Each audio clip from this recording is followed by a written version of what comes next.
Hi, my name is Robert Mercer, and I'm one of the pastors here at Asbury. Welcome to Table Talk.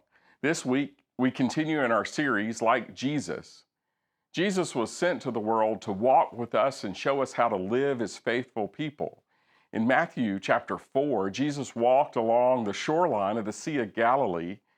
He came to Simon Peter and Andrew and gave them this simple invitation: Come, follow me.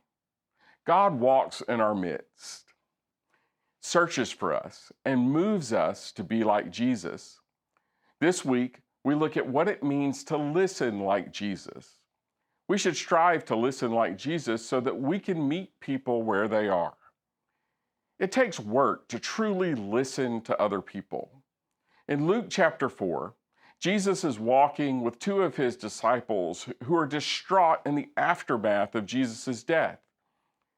These disciples knew Jesus really well, but the scriptures say that they could not recognize him. How in the world could Jesus' own disciples not recognize him? What if the disciples cannot recognize Jesus because their opinions were already fully formed? Like all of us, their assumptions shape what they talk about, and what they talk about shapes what they hear. The danger for us is that, like these two disciples, our bias keeps us and helps us to miss Jesus altogether. We should strive to listen like Jesus so that we can meet people where they are.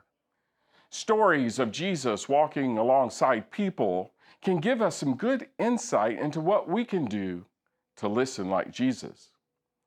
First, we need to ask questions. For too many of us, we focus on having the right answers rather than asking the right questions. When we ask people questions, we get the opportunity to have an authentic encounter with them. In this passage in Luke, Jesus came up beside the two disciples and met them where they were and simply asked, "What's on your mind?"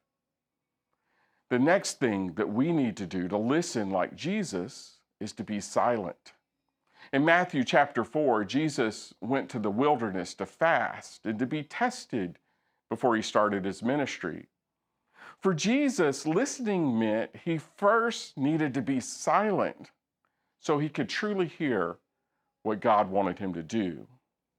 Lastly, for us to listen like Jesus, we need to be present. Back in the Luke story, Jesus did not just walk along the road with the two disciples. He gave them his full attention. It is so hard to give people our full attention in our world where our schedules get so busy that we can't even think straight. Here in this story, it says that Jesus was going somewhere else, but they urged him to stay, and he did. Jesus changed his schedule, allowed himself to be interrupted, and stayed and shared a meal with the disciples.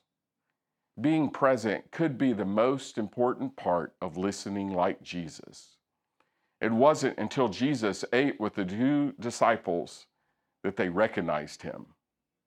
I hope that this week you will ask some good questions, find time to be silent, and be present with people so you can listen like Jesus.